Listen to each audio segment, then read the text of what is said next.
बिस्मिल्लाहिर्रहमानिर्रहीम, अस्सलाम वालेकुम। एक और रेसिपी के साथ हाजिर हुई हूँ। ये है चिकन मैकरोनी की रेसिपी और बहुत ही सिंपल वे में बनाएंगे हम इसे और बहुत ही क्विक और बहुत ही कम टाइम में बन जाएगी ये। तो ज़रूर ट्राई कीजिएगा, इंशाल्लाह ज़रूर पसंद आएगी। अगर आपको मेरी वीडियोस पसंद आती हैं तो सब्सक्राइब करें, बेल के आइकन को प्रेस करें, लाइक और शेयर करना ना भूलिएगा। तो चलिए स्टार्ट करते हैं अपनी रेसिपी। और ये देखिए माशाल्लाह कितनी अच्छी बनी है ये, और बहुत ही कम इंग्रेडिएंट्स इसमें लगते हैं। तो पहले से आप इनको कट करके रख लीजिए तमाम इंग्रेडिएंट्स को। यहाँ पे मैंने गाजर ली हैं, आजकल मौसम में बहुत अच्छी गाजरें आई हुई हैं और ये रेड कलर की थी, बहुत ही ज़बरदस्त सी। यहाँ पर मैंने शिमला मिर्च ली है, हरी प्याज ली है और बंद गोभी लिए हैं। इन तमाम सब्जियों को मैंने बारीक बारीक काट लिया है। और यहाँ पर मैंने चिकन को हल्की सी काली मिर्च और नमक डाल के बॉईल कर लिया था और इसको श्रेड करके रख लिया था। और यहाँ पे जो सॉसेस हमने लिए हैं, यहाँ पे सोया सॉस है और चिली सॉस है, ये हम इसके अंदर ऐड करेंगे। और काली मिर्चें और नमक जैसे कि आप देख ही चुके हैं। तो यहाँ एक देगची मैंने ले ली है और इसमें हम थोड़ा सा ऑयल डालेंगे, बहुत ज़्यादा ऑयल नहीं डालना है हमने इसमें।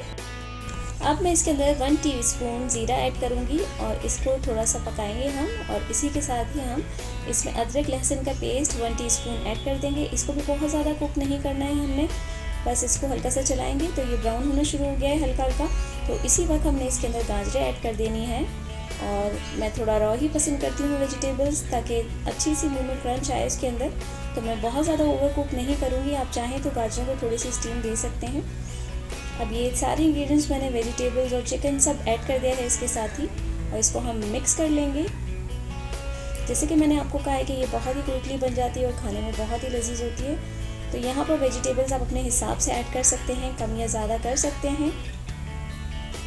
तो इसे मैं मिक्स कर रही हूँ। तो स्पाइसेस जो हमने इसके अंदर ऐड करने हैं, काली मिर्चें और नमक को हम इसके अंदर ऐड कर देंगे। नमक मैंने मैक्रोनीस के साथ बॉईल करते वक्त डाला था, तो थोड़ा सा देखकर हम डालेंगे।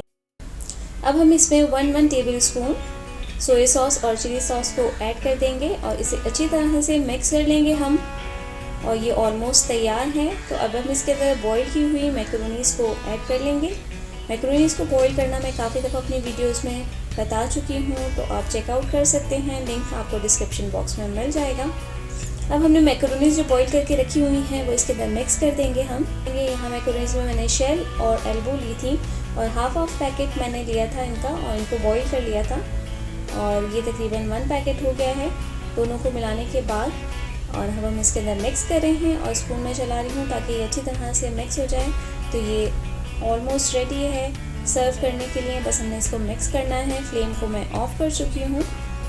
तो ये देखिए मज़ेदार सी मैक्रोनीस बनकर तैयार हो चुकी हैं। I hope you like my recipe. Thanks for watching, keep watching my videos. Take care. अल्लाह हाफ़िज़।